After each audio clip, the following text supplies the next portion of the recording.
गण्या थांब, आपली बंदूक नको हलव. बाबा मी ना आपली बंदूक सकाळीच हलवलो.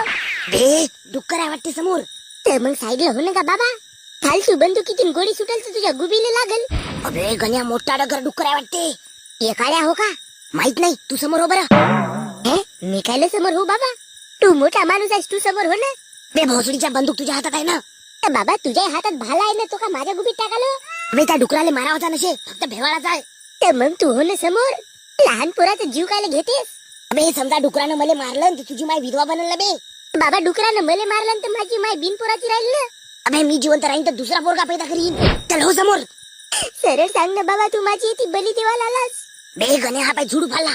बाबा डुकराच्या जागी बिबट्या निघेल तर. ते मग पाहू, तू हो समोर. डुक्कर भाऊ पीक नाही खाऊ, शेतकऱ्याची होते नास, नियोज होईन का पास. अबे गण्या, त्या झुडपामध्ये मार गोळी. अबे गण्या भाऊ थांब.